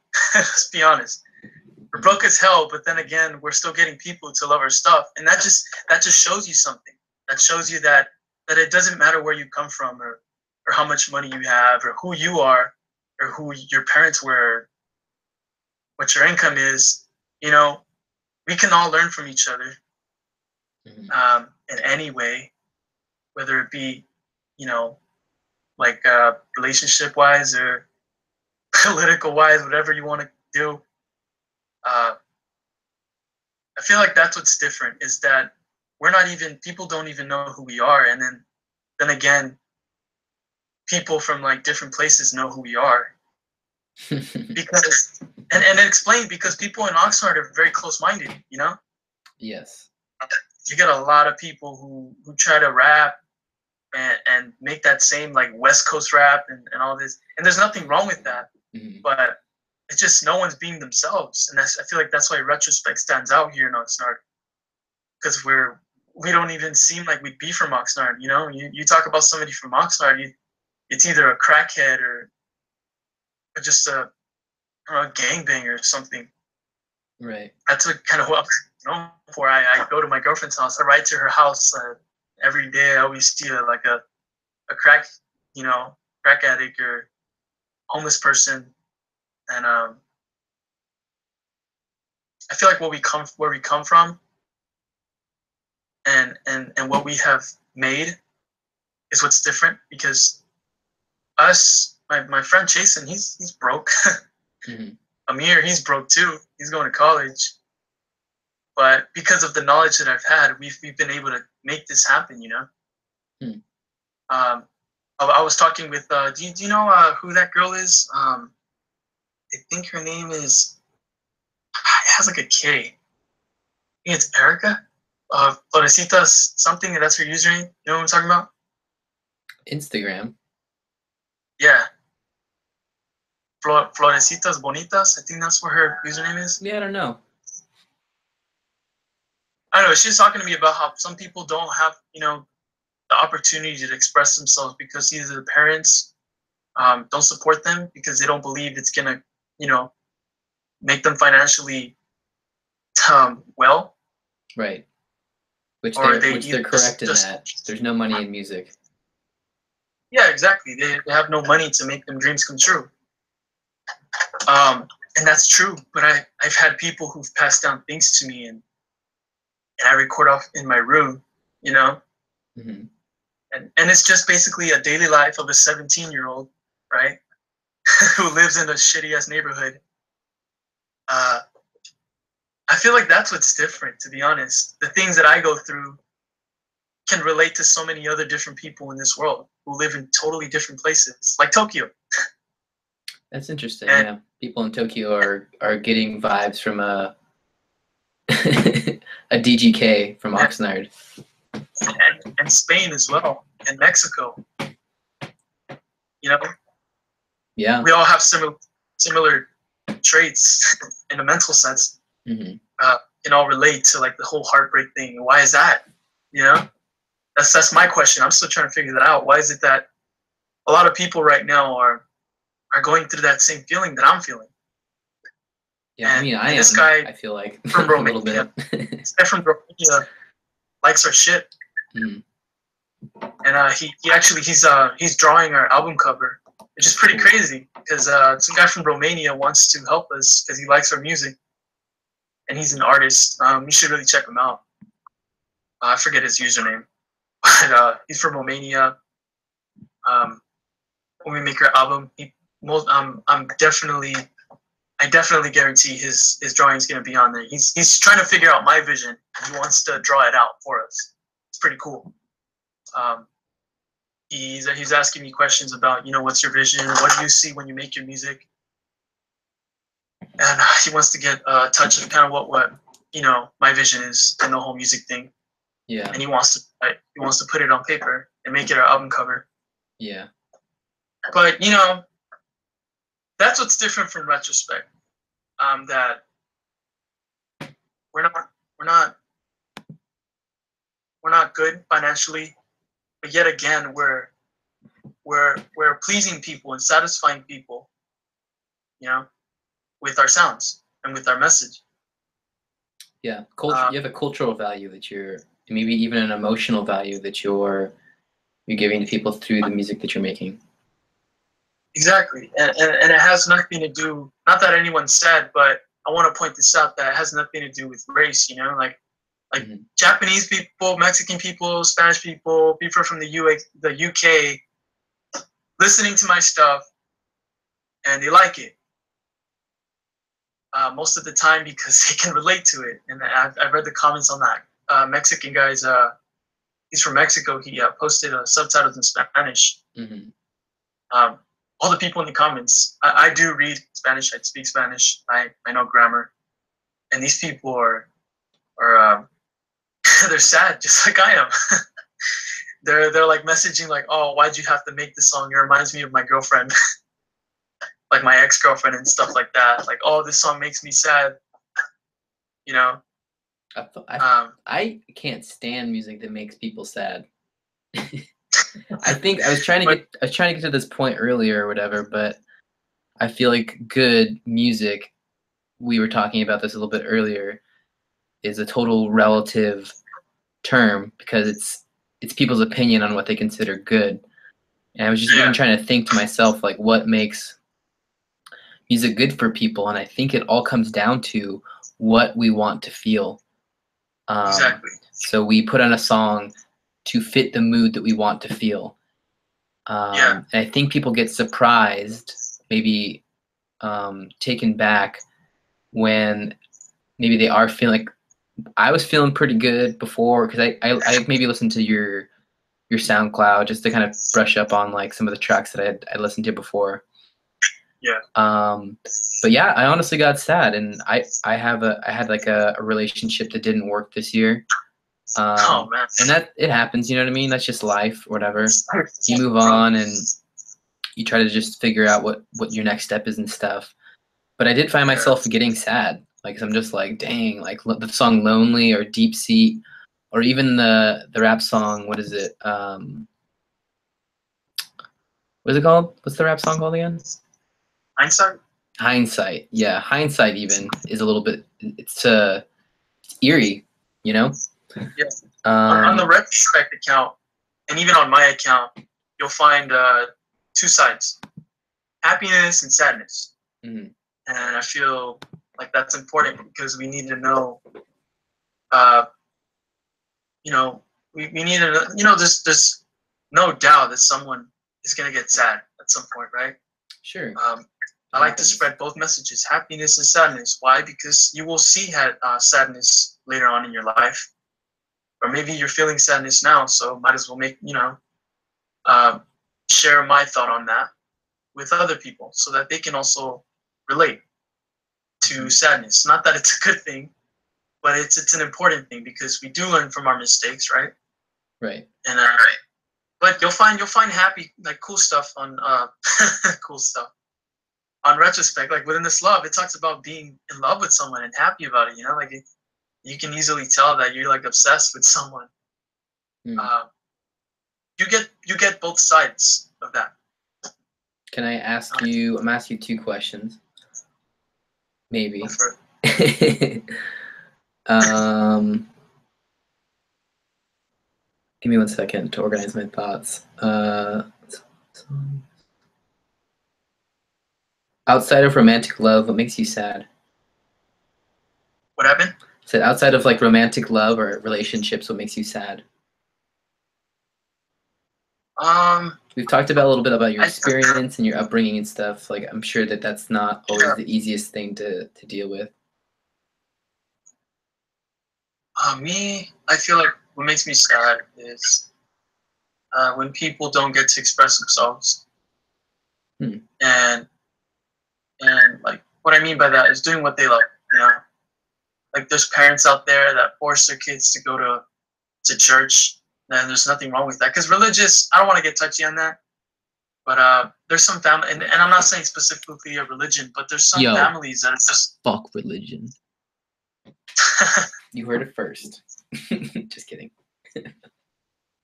So some parents will enforce that in their kids, and it's sad to see that. Because, you know, you can't force anything like that.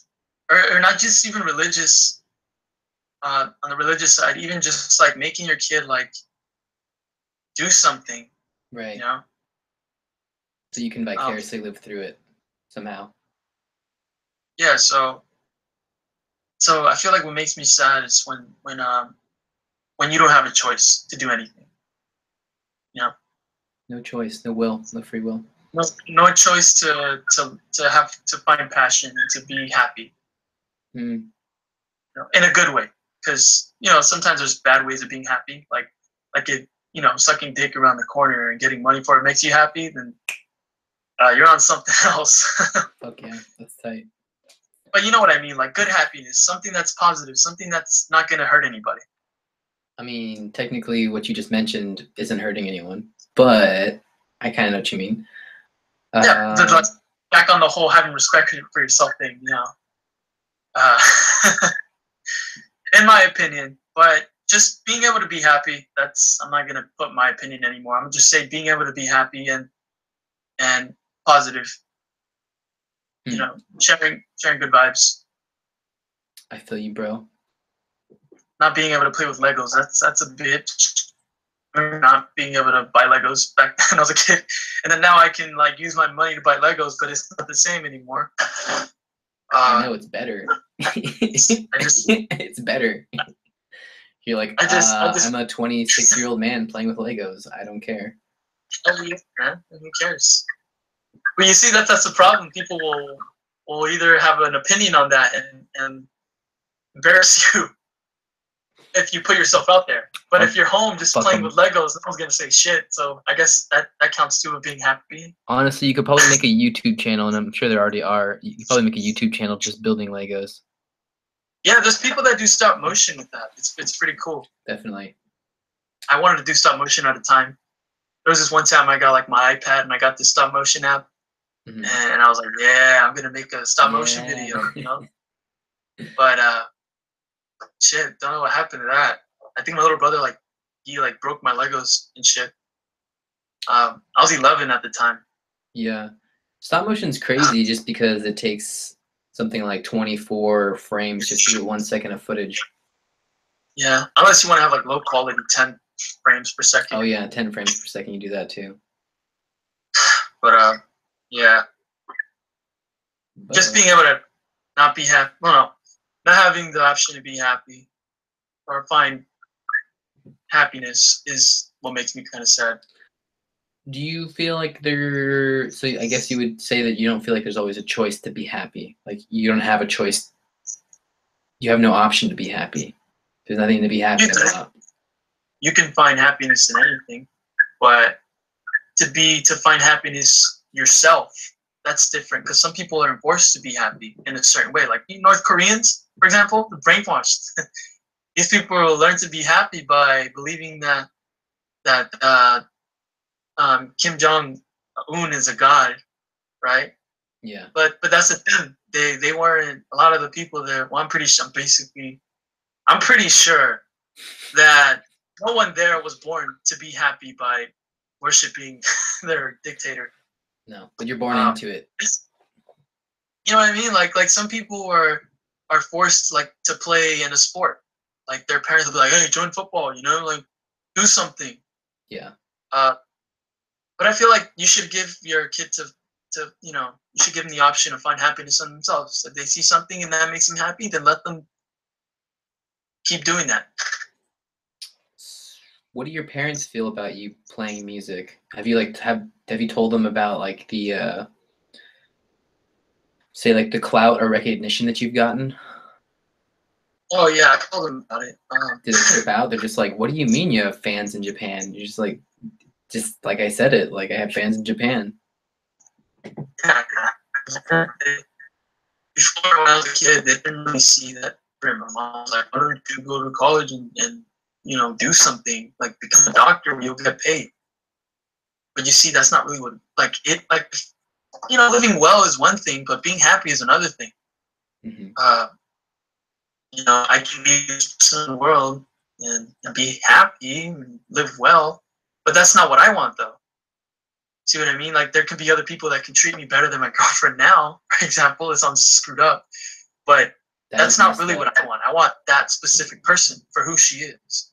Mm-hmm. So my parents, they didn't really see it as my mom at least, because I'm really most of the time with my mom. My dad would be working. Mm-hmm. She wouldn't really support me, but she also wouldn't criticize me. she just saw me making so annoyed. I can tell. I mean, not that that's a bad thing, but just she's used to me playing every damn day, you know. Yeah. Now my dad supports it. They're surprised, you know. He shared it on his Facebook page. He thought it was cool. Hey, that's right. They think it's cool. They support me. They believe that, you know, I'm doing something well. That's good. But I don't feel they like fully support to the point where they'll be like, "Oh, this is what you're gonna do when you get older." Yeah, they kind of parents kind of view it as just like a pet, like a cute pet project. It's just like, aw. They see it as a hobby. That way. Yes, hobby. No, even though your hobby could be your job, to me, this is more like my lifestyle. Mm-hmm. I want to keep making music and listening to music, pleasing and satisfying my aesthetic needs. I feel you. Listening to music. You're kind of breaking up a little bit, Mr. Mauri. Can you hear me now? I can hear you now. All right, cool. Yeah, you know, my parents, they support me. That's good. They still like, they don't see me as like anyone bigger. they still see me as the same person. Like I stopped taking the trash and shit. What was that? Like they don't see me any different. I mean, like back then, my parents used to like have a problem with me being loud at night, playing my music and stuff. Now it's like they don't really care. They're kind of used to it. Right. It's cool now, you know. I love that my parents, like, if I say, "Oh, I'm gonna go over here because I need to talk music with this person," they're fine with it. They don't even ask. They know I'm doing good things, so that's cool. Oh yeah. Kind of gain my trust that way, doing what I love. Right. And, you know, being loyal to my music. Of course. Do you feel like there's room for more love songs in this world? Do we need more love songs? I feel like there isn't, but the reason why I'm making it is because I'm a little bit different. I'm gonna say that because I have a different way. I mean, everybody has a different way of loving, but I feel like mine's kind of very different because I'm very, very, very, very strict on being true and being loyal to someone. I take it you believe in monogamy.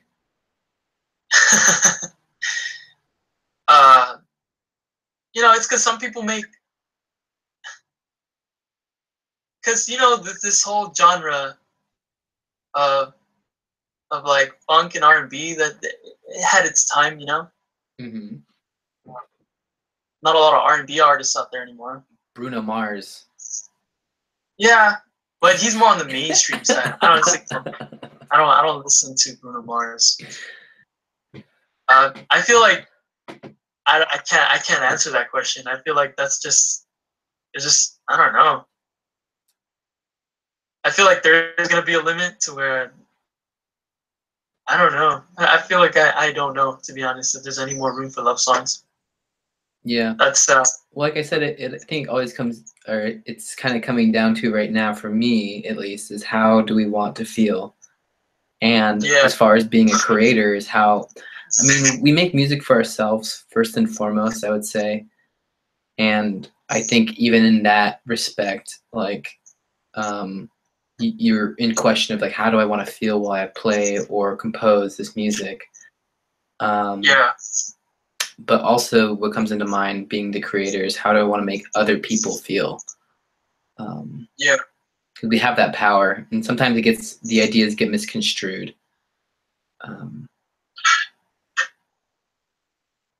Yeah, no, I don't know, man. It's a very, very complex subject. Yeah, honestly, I want to see you, obviously, and this goes with anyone. I want to see all my friends, anyone that I've ever met, like, succeed, and make something for themselves. But also, you know what? I always like to go this route with it, is to make money. Like, there's no point in spending the majority of your time or day doing something if it doesn't lead to, or even have a vision of somehow compensating your lifestyle, you know, or parts of it at least. It maybe doesn't have to be everything. Like, you don't have to be like a full-time working musician, because that in itself is an incredibly hard thing. Even being incredibly talented, a lot of musicians end up having to be like a studio musician, and maybe even having to tour and really like push like merch onto like their fans and stuff, or even doing like other types of like odd job like work or whatever. I've not. But the reason I don't worry too much about being famous or anything like that, or getting large incomes. But the only reason why I'm doing this music is for the love of music. But, you know, I also do it because I want to be able to help send them back to Mexico. Because right now, I'm financially well. So it would be a big up if I can, you know, help them out. You know, make them, like, help them start a business in Mexico so they can just live. Because, you know, Mexico's pretty screwed up. yeah. Education to college, you will not find a job, you know. My dad brings that up all the damn time, and it's pretty true. Because I also have a cousin who studied to be a lawyer, and she can't find a job like she do my, you know, degree she has. I just really wish I can spread my message and live well, you know, help my parents live well. That way my kids don't have to go through the same shit. And they can easily, because I don't plan to, you know, if I were to have kids, I don't plan to spoil them either. I feel they should know, you know, the real world. And I don't mean like, hey, I'm gonna send you to the ghetto. I'm gonna send you to this specific place, and I'm gonna make you go through what I did. I plan to make their lives easy, but also have a very, very considering mind. You know, consider everything that goes on in their lives, to just find a passion and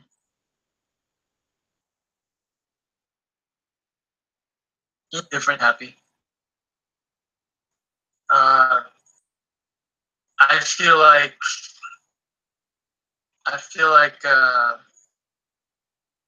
yeah, the whole money thing is a help. You know, it does help. It's not just the help; it's necessary, my friend. Yeah, it is. It is necessary, at least in the system we work in. Yes. You know, I mean, the system we live in. Because if we didn't, go ahead and say it. this is where how. Shit. You're breaking up a little bit, Mauri. Huh? So you're breaking up a little bit. Can you repeat yourself? Hold on, it's because I'm getting a freaking call. Rude.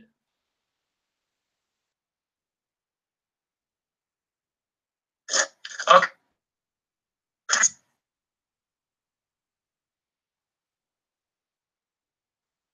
Hello?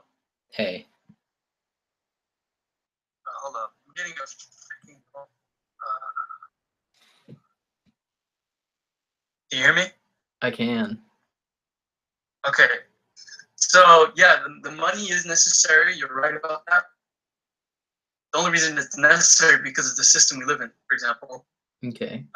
You have to pay for bills just to live comfort. If you want comfort, you're going to have to pay for it, of course, you know. If we were natives, we wouldn't need any of that stuff. We just hunt our own food and make our own houses.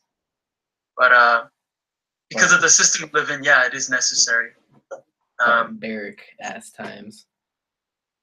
Huh? Said barbaric ass times. Yeah, man. So we just have to live with it as long as we want to live here, you know. But yeah, it is necessary. Mm-hmm. So yeah, of course, I do see money when I see my keyboard. I'm like, yeah, I'll make some money. But you know, you also have to appreciate the music as well and the art form. Yeah, make music, but and do what you love, but also make money doing what you love. That's my main goal right there. Hell yeah, you know? Man. Because I don't want to make money freaking scrubbing toilets and shit. Hell no. Or doing like that. So if I can do what I love and make money off of it, then hell yeah.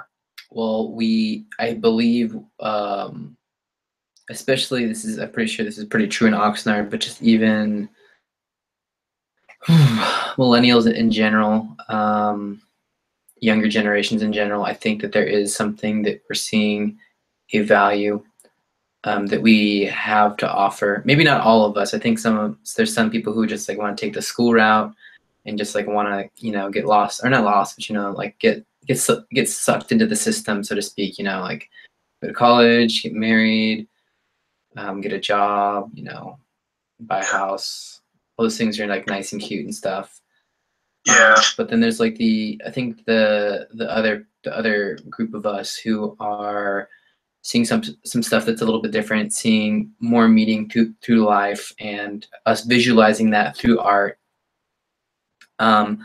However, we do. I think, like I was telling you before, there is a value that that I believe you're talking about when you say you're poor, but you're still able to put out this thing that is getting noticed, like, you know, in a lot of different places, and that value being cultural and emotional value.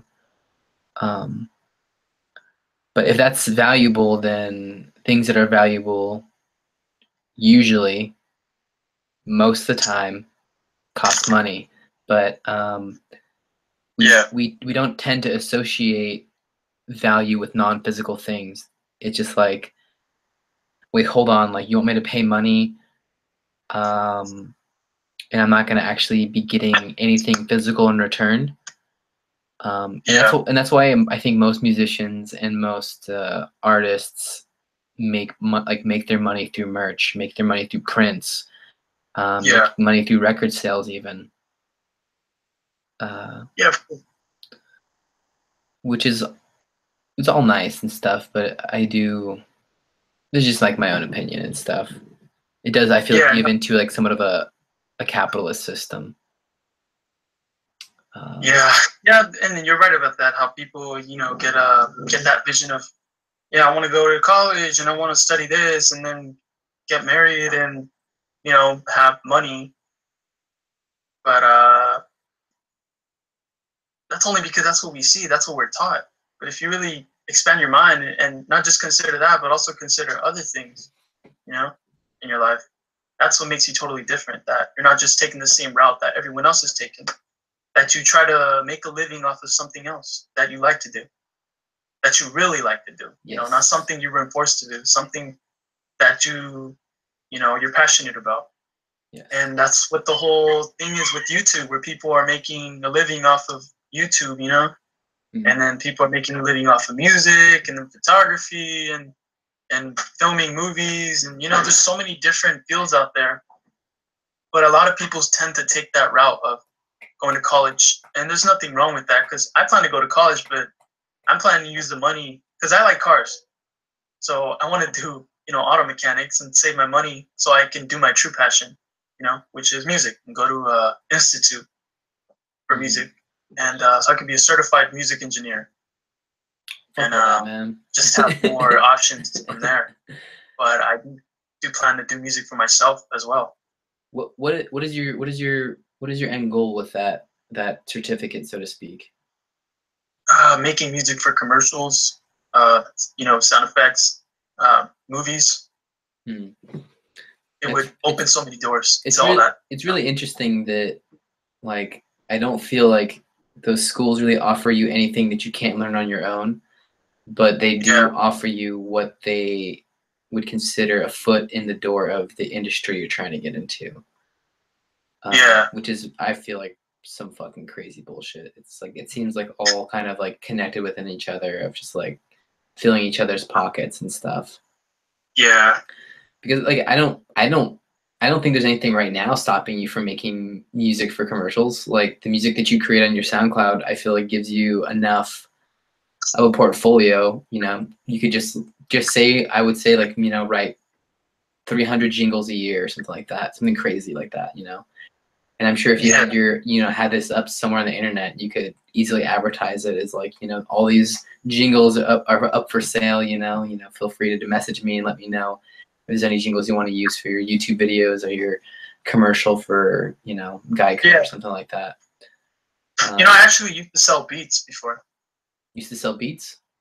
Yeah, I used to make beats for this guy. His name is Azalate, and he's a rapper. He's not really known. He's not known at all. But, you know, he did it. He would buy beats off of me because he wanted to make, you know, raps and stuff. So, yeah, I would make beats for him. Like, I would ask him, like, you know, what do you want it to sound like? Or you have any specific sample you want me to sample? Or you just want from scratch, you know? And I'd make it happen. You know, I would sell it for like, I would tell him to set a price because I was cool with him. He would give me like $25, $30 for a track. It wasn't a problem for me, you know. Just want to help him make his, you know, vision come true. Yeah, I know people do that. They sell their beats and stuff. They sell their music, and that'd be a good good way to make, you know, music. I mean, make music, make money. Well, both, right? But there's just so many different, you know, ways. That's what's crazy with technology now and internet. Like, it's just, there's just so many different things now that you can do. You know, many ways you can make money. It's crazy. Yeah, it's pretty interesting. It's funny because it's funny you're talking about this because this is, I feel like, and I'm not trying to be like the the older guy or whatever by any means, but this is definitely where I was at when I was first starting to create music and stuff. Like, wanted to go to school. I was gonna go to the Los Angeles Film School or Film Academy. I don't know what it was. They have like a music program or whatever, and it was like a accredited type of thing. You know, you could go there and actually get like a bachelor's in science, but you'd be getting a bachelor's in music, which I thought was so cool. I don't know, man. Personally for me, my dreams have evolved because I wanted to do stuff for TV shows as well, like doing either editing sound for shows, because, you know, like when they, you know, like those gaffer guys who hold the, you know, the poles and stuff, they have to edit all that vocal and sound recording, you know, down and stuff. You can't just have like raw like audio, unfortunately. It has to be like mixed, which is really funny because you're just like, it has to be mixed. It's not even music. It's just like, yeah, but it's still sound. But I've gotten to the point where I'm so interested in, you know, new media and stuff that, like, I'm just like, fuck, I mean, I could do that myself. Like, I want to, like, if anything, I want to have my own show and then just like edit. Just, you know, I have the tools to make that happen as well. Yeah.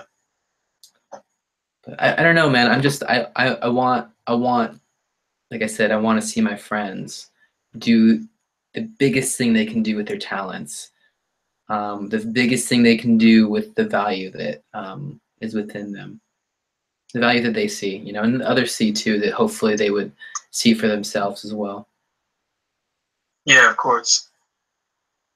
But anyways, we've been going for probably about 2 hours now. I'm not sure if there's anything else you want to talk about as far as the Mauri project and Retrospect.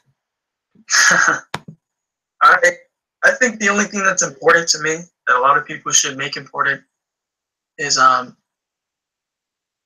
be true to yourself and realize what your true passion is, because you don't want to be part of a society where you're not forced, but you're kind of pressured to be a part of something. You know, you can be yourself. You know, there's a way out there for you to be yourself and make money out of it. You know, at least here in the United States. Yeah, live that dream, baby. people should really be true to themselves. It's a lot of reasons why relationships don't last. A lot of reasons why there's so much bullshit out there, because people aren't true to themselves. You know, people always wonder like, oh, why did so and so leave me? It's because you're part of something that you shouldn't be a part of. You need to find the right person for you. You need to find the right passion for you. You know, just, you know, find happiness and wealth in what you do, because I'm not saying that's the key to happiness. No one really knows the true key to happiness. Life is really complex, you know. True. We're part of a big ass universe. We're like a little piece of sand, and none of this really does matter. But I mean, this is the only life we have, from what we know. Unless you're like a Buddhist, and who knows? Because you know, you see, there's so many things that you can talk about, so many things that you can have opinions about, like religion, existence, and happiness. Like, we created all these things, you know. Yes. And very true. But being happy is it's a really good thing. So just be true to yourself, because if you're true to yourself, you can really achieve somewhat happiness. Because, you know, like, you'll know that some things happen for a reason, and you just deal with it. I'd rather be true to myself than lie to myself and be happy, to be honest. Yeah, you can tell when people are faking it, when it's just like they got the front on, but you know, like they got like the things like moving, you know, maybe they got the good relationship, maybe they got an apartment for themselves, or going to college or something like that. Yeah. But you can kind of see it, and it's just like, just feels a little bit fake. Yeah. You can sense it. It's a really weird thing, and I feel like everyone can key into like when someone's not being 100 with themselves. Yeah. That's why you need to find the right person. What I mean, you just you just have to find yourself or something like that. You know, you figure out, like, all you can do is just listen to other people and consider that into your life. We all find our way, you know. Some people, you know, they need someone to find their way for them. We call like those leeches. Call those needy people. Yeah. There are a lot of women too who are so-called ratchets and hood rats that think the world revolves around them. Well, yeah, you're on something else. But fucking Mauri, you can get fucking backlash for those comments, B. Shit, I don't give a damn, man. I'm just, like I said, I'm being true, you know. I'm speaking the truth, baby. The gospel, baby. Yeah, well, people should just really, I don't know, man. Fucking chill out and listen to good music. Yeah, life is complicated, man. It's shit. I don't know if it needs to be. I feel like we make it more complicated than it really needs to be. Yeah, I mean, but that's a good thing though, because it makes you think, man. It makes you think. Maybe that's the problem. Maybe we're thinking about it too much. Maybe life is complicated because we think about it too much.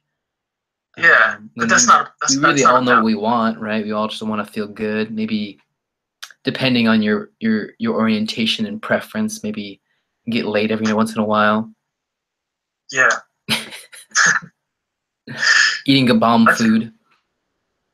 That's my utopia. Shit, man. Crazy. Cool. I feel like I have a really complicated mind, and sometimes there's points where it's hard for me to express what I feel because I don't know exactly how to do that. But that wouldn't really matter because I'm gonna die sooner in the future, and then you know, another generation comes and shit, you know, like none of this, like, I'm not saying it to sound like Jim Carrey because he lost his damn mind, but like life doesn't really, like, right now, it just, like, what is the point of life? That question's always going to be existing, you know? And I feel like we like I said, we take part in this whole humanity thing. And, you know, we all change each other. We all either help or we all bring each other down. But what really is the point of that? You know, what's the point of life? That's a major question. That's probably goes on through someone's life. Probably. I don't know about North Koreans. You know, they know their point of life. You're too funny, man. bringing up the North Koreans. There's just so much shit going on, you know, that it's just, dude, like, what am I, like, dude, I don't even know, man. I don't even know what the hell I'm talking about. Just listen to good music and die. Hey, I'm gonna put that on I'm gonna at least recommend it for your gravestone. Just listen to good music and die. Yeah. Yeah, that's great. Well, cool, man. I think I'm gonna call it here. Yeah, but just probably cut it out. Just put the important parts. No, I'm probably gonna upload the full thing. That's gonna take. Well, who knows, man? Maybe I will edit it down or something like that. But sometimes that takes like a long time in itself. But we'll see. Does.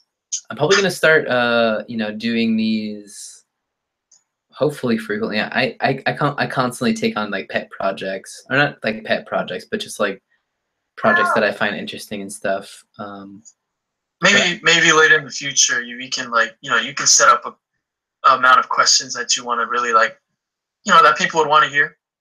I feel like, honestly, I love just talking. Like, talking seems like the best place to be, because I think that you should know what you want to talk about. I don't know. I did write out some questions, but then at the same time, I kind of felt like this kind of feels a little bit like a little bit weird. I don't want it to feel like too scripted, or too psychoanalytical or something like that. So I wanted to just kind of keep it pretty light. Maybe just touch on some of the things that I find pretty interesting about Retrospect's music.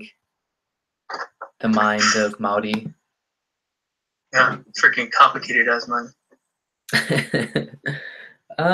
You're more relatable than you think, I would say. Would it? I feel like I don't know. There's a lot of things I want to say, but they wouldn't really make sense. We'll figure out how to say them. Shit, man. Well, I guess that wraps it up then. Shit, I'm speechless, B. Yeah, that's Cool, man. It was really nice talking with you. I'm looking forward to your debut release. Oh shit! Oh, yeah. And the album artwork, obviously, and hopefully some shows, and hopefully you'll get picked up by Stone's Throw or Sub Pop. I'm pretty sure you could probably even get like really quickly signed onto like a label like Burger or something like that. Oh yeah. If you really sure I'm setting up for the right thing though. Like right now I'm very vulnerable and I can be chosen out by anybody. But yeah, I would really love to be picked out by like a cool ass record label. Oh yeah. Yeah. As long as the vibe's good with that record label. What I mean by that is like they have good shit, like good roster. Like, they're cool, and as long as it can bring me, a future, then hell yeah. Yeah, a feature and some royalties, baby. Oh yeah. That's where the money's at. Oh yeah. Well, cool, man. Have a wonderful evening. We'll definitely talk, obviously, very, very soon. This isn't our last conversation, but I appreciate you chatting with me. No, I appreciate the time, man. Thanks. Of course. Talking's good. Yeah, talking's great. I love talking. Oh yeah. All right. Deuces. We'll hope to see you in the future. Of course. You will. Deuces.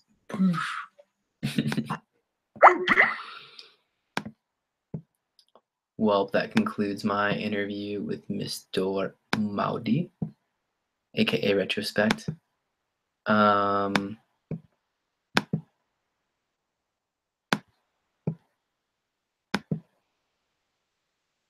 Oh, there I am. Hey. So tune in next time for our next episode, my next episode. Good night.